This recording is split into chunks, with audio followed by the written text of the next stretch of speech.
Let's get into the good, the bad, and the ugly of the weekend. I think that I'll start because I always let you guys go first. But for me, the good was Tottenham beating Man City. You know, it was. We said in our show that at 4.25 it was a good value proposition. Although I think I picked a draw. Did we all pick a draw? I think we all picked a draw. Yeah, I think we all picked a draw in that game. And I think there's real problems in the blue side of Manchester. When a team keeps telling you that they're bad or not as good as they should be, maybe it's time to start listening. But I still think in the future, for punters, there'll be some value in the Man City brand. But you know, for them to do what they're currently doing, you know, they've got 12 points. And they're the most expensive. They're, I think, the second most expensive squad in the world, something like that. Yeah, potentially first. So, I mean, Leeds have scored more points than them, and we've got a guy named Bamford scoring for us.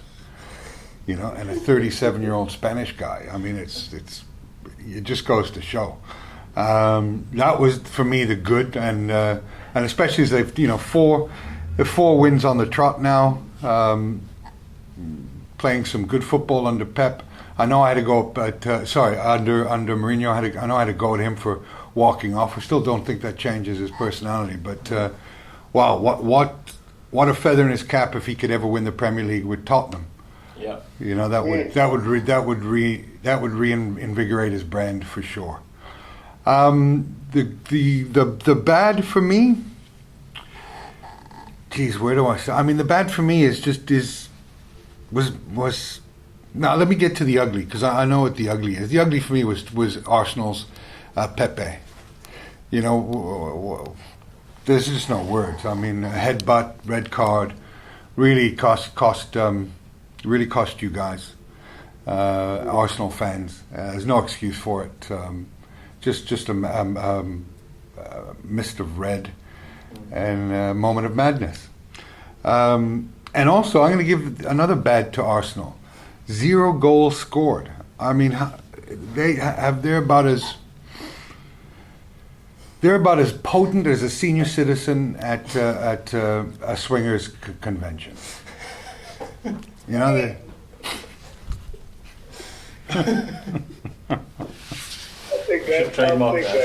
I might trademark that. Ollie thinks I should trademark that, but it's just came to me, and that's what they looked like. Playing. I think Leeds had 25 shots on target. 25 shots. Unfortunately, I think they were just all over them. I mean, you know, Arsenal just looked devoid of any ideas, and Leeds' inability to score though just made it such a torrid affair to watch, you know, especially after like Pepe getting sent off. It was just 60 minutes of chaos. But Leeds never looked in danger even then, and you saw Arsenal have got 1 win in the last 5. You know, it just doesn't look good for them, huh? And this whole Arteta magic, and coming into the season, you looked at Arsenal as being one of those teams that were going to challenge for a top 6 European thing, but I don't see it based on what I'm seeing now. Yeah. Ollie, what were your good, bad, and ugly? My good is the boys in red, Liverpool. Just phenomenal win, I think, this weekend. To concede no goals too, and you look at just the defensive changes that they've had to make every single week because of injuries. And some guy posted a tweet Liverpool are missing key players. They're missing, and he listed it's the best defender in the world, their captain, the highest goal scorer in the Premier League. The list goes on. There's 6 of them, but Klopp goes out there, and I think it's just such testament to the culture and the character of that Liverpool side. That those guys are able to, the second-rate guys, the third-rate guys at times are able to come out and perform. It's nice to see Bobby Firmino score again. It's nice to see him and Diogo Jota gelling as well. And again, talking about the Liverpool culture, is Firmino released a statement last week saying, he's not threatened by Jota. There's no sort of animosity between the two of them. Liverpool's always been a place where they're good players, and you've got to work hard and fight to keep your place in the squad, and that's what makes the team so good. So it doesn't have to be an either-or case with them. We've spoken about it, and to see the two of them fire along with Sadio Mane in Mo Salah's absence was great. The one thing that I had to laugh at though was this guy puts out a tweet not saying Mo Salah is not a good player, but Liverpool are just more fluid without him. What the? Yeah. Jeez. Someone said, so he's averaging nearly one goal a game, and you think Liverpool are better without him. But that is the general public, which actually is also going to bring me straight to my ugly, and I'll get back to my bad, which is it's to do with Pepe, but it's not the headbutt. It's the racial abuse that him and Alioski received on Twitter following that.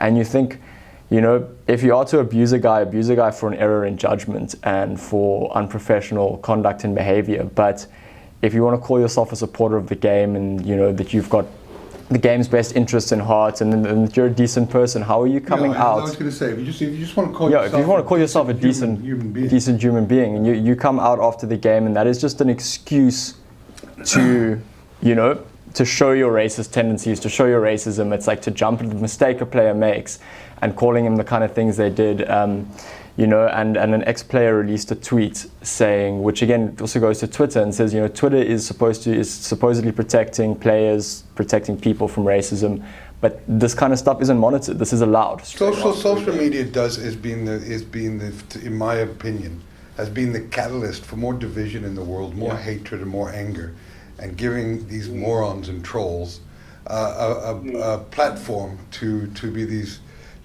To be these keyboard warriors. Yeah. It's sickening. I mean, there should be no place for it. Thank God that I know we're going to go into politics a little bit. Thank God Joe Biden has picked putting into his cabinet someone that is very anti that 230 legislation, which doesn't allow for these platforms to be sued in any way, shape, or form for the content that they allow to be posted. Yeah. So hopefully that will change, and that these companies will be responsible for what they allow to be spewed out there. Yeah. I can assure you, as a media owner, if I was to put anything like that in my magazines, I'd be sued to high heaven, and rightfully so. So why should these guys have afford the comfort of not being sued? Yeah. So you're right. I mean, but Twitter's never stood for anything good and moral. But it's just a pity that it continues to be overtly bad, and just a dangerous sort of volatile. Have you seen the Jack Dempsey? He looks like a fucking wizard, with the beard. He looks like something from Fu Manchu, one of those sinister characters in one of those Dr. Evil movies. Yeah. Anyway, that was my ugly, because it's like, had Pepe been any white player, that whole side to that just comes out the equation and becomes poor. He's let his team down. He's let his fans down through a headbutt. But now it's an indictment on his race. It's ridiculous. But my bad has to go to Manchester United again. I think they always manage to find a way into my bad or my ugly. Yeah, I think people out there, you're gonna have to temper yourself with Zoomer's bad, because he is a Liverpool fan, and they do hate Man United fans. And how is Man United bad in when they win? Look, I just. Man United aren't easy to like at the moment. It's just like I've said it, I think, week in and week out. I'm a Leeds fan. They stole Kent now for £1 million. I don't harbor those. I hate Man United, but I can't put them in my. But anyway, No, I think my thing is just like, they don't play nice football at the moment. I said a week in and week out, and I'm probably have to stop next week. But you look at that squad of players, and you're like, how have you scored one goal through a penalty that had to be retaken in the 75th minute? At Old Trafford 2, where West Brom was disallowed a penalty that was a clear penalty just before. You also think, where would Manchester United be without Bruno Fernandes at the moment? I think he's probably got nearly a goal a game just with penalties. Outside of that, he's been scoring. He's the one piece that's firing for them. But Ollie also just doesn't look like he knows what he's doing. I just think with you look at Donny van der Beek as well, is yet to start a game. There doesn't seem to be an evident role for him, and he's coming on not to actually affect a change, but when nothing can really happen further in the game. The game's essentially lost. He's bringing him on at sort of 76 minutes, 80 minutes, with no clear plan with what he's going to do, and the guy just looks a bit lost. it's a waste of talent at That's Man just- United. I think. agree, Ollie, especially after they'd made such noise about signing him. Yeah, exactly. It does beg the question: what in God's name is going on at Old Trafford? But have any one of us ever thought that Ollie was the right choice for Man United? I mean, did any of us ever think that he was the guy to take them to the glory days? And the problem is, you've got such a benchmark in Ferguson, which Moyes found out very quickly, Yeah. that it's almost an impossible task to live in that shadow. And Ollie doesn't even come close. Begs the question, like, was the end of last season a bit of an anomaly just because of the new structures around football, you know? Man United going on that winning streak and everything. Everyone kind of had this surge of hope. Well, there's good owners in football, and there's bad owners, and I wouldn't say that Man United's under the good ownership tag. No, I mean, it's a good point that Oliver made with regards to especially Ole Gunnar Solskjaer. You know, there was a point when I was watching the game and Mike Phelan, the assistant, was the one on the touchline sort of screaming at the players or trying to get a sense of direction in terms of what they must do. And Ole Gunnar Solskjaer, every single game, you almost know what he's going to do. He's going to sit there and there's that screen next to him, and that's all he's doing, you know. And Donny van de Beek as well, he probably must be thinking, I made the biggest mistake coming to Manchester United because I only come on at the 76th minute or the 80th minute or whatever the case may be. So you're just not convinced. They got the win, and but you're not convinced that there's something that is happening at Manchester United for sure. Yeah. No, and in fairness to Ollie, he has won 3 out of the last 5 in the Premier League, drawn 1 and lost 1. So it's not as if he's not like he's a Mikel Arteta. Look, I'm going to say something controversial, but I think if Arteta had Man United's squad, they would be doing a lot better. I think a Man United that quality of player under Arteta, who has, like we've said in the past, a clear plan, whether that plan's working or not, it's a form of identity and it's something to build around. If he had the quality of players that could operate within that plan, but also have the individual quality to operate outside of it, I think he'd be doing a lot better. Arsenal, unfortunately, just don't have that at the moment. Yeah, if my aunt had balls, she'd be my uncle. But You're making a lot of sense here, Oliver. I gotta give you that. If Arteta was at United, perhaps, you know. where's Oliver coming with this insight? It's like he's read the Encyclopedia of Soccer on the weekend. He's made more sense than I've ever heard him make in the last 2 years. Speaking, I'm just like, wowzers. Okay, I mean, he said Manchester United bad, and I'm like, okay, they won. I wonder how he's going to spin this one. And I'm just like, wow, he actually makes a lot of sense. Yeah, no, he does. It's frightening. I'm going to have to do a lot more reading over the weekend. Listening and learning, guys. Yeah, no doubt. So for me, my good, definitely I follow with Oliver, Liverpool. I think with the injuries that they had, I mean, 3-0 is not even the whole story, guys. I reckon Liverpool could have won 6 or 7. They were hit the post. They hit the post so many times.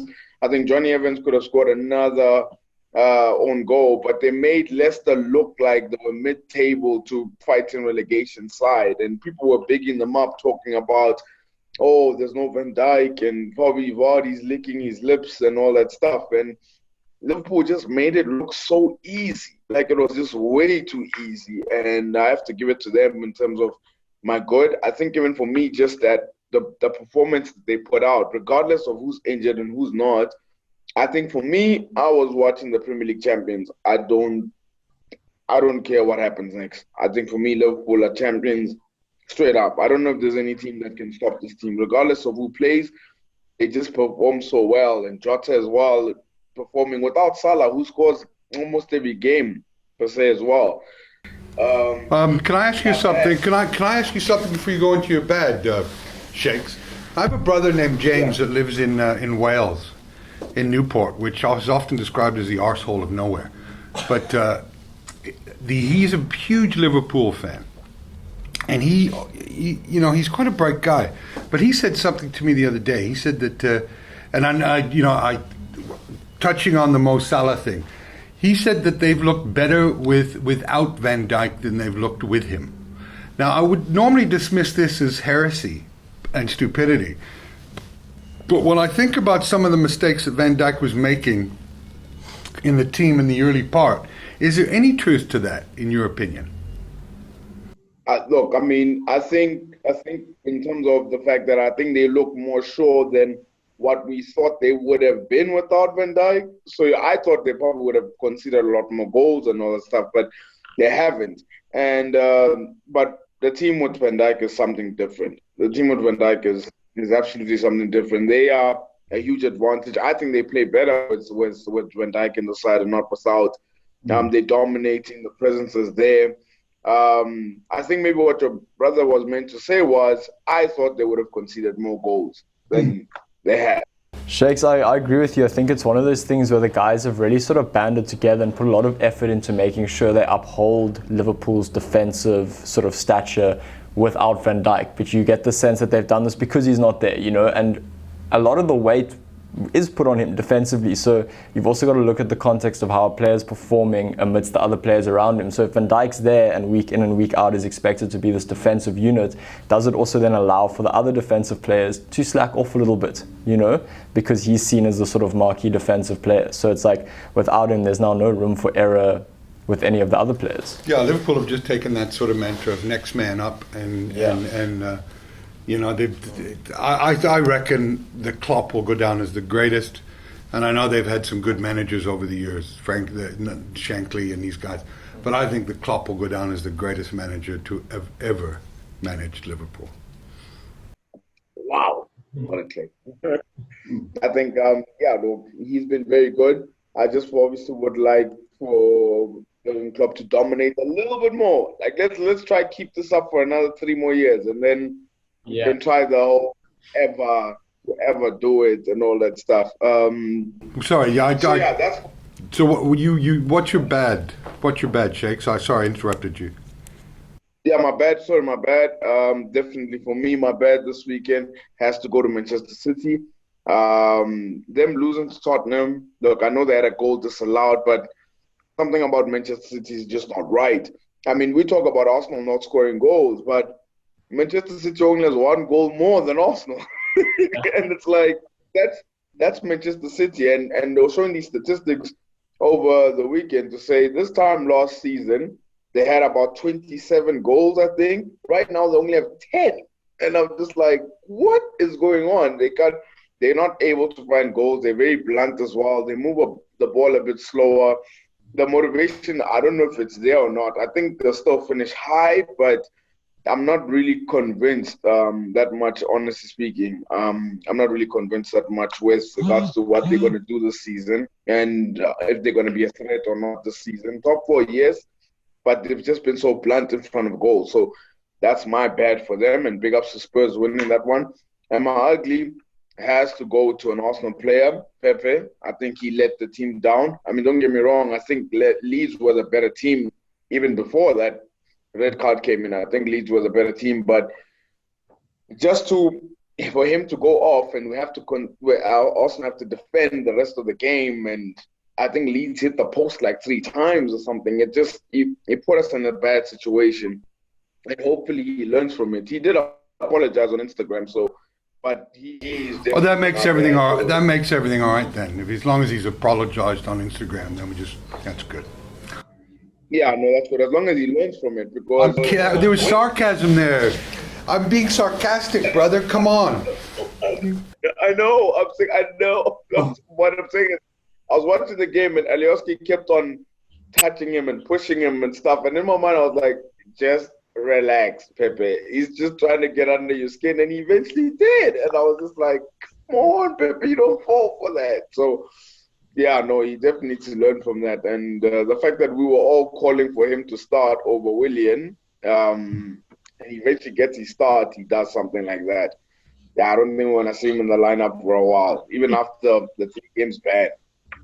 Yeah, it's tough. I mean, like you have those moments of madness. I know it happened with Zidane in the World Cup final, you know, but there's no excuse for it. But you know, I don't know if everybody makes a mistake, and hopefully you'll learn from it, you know.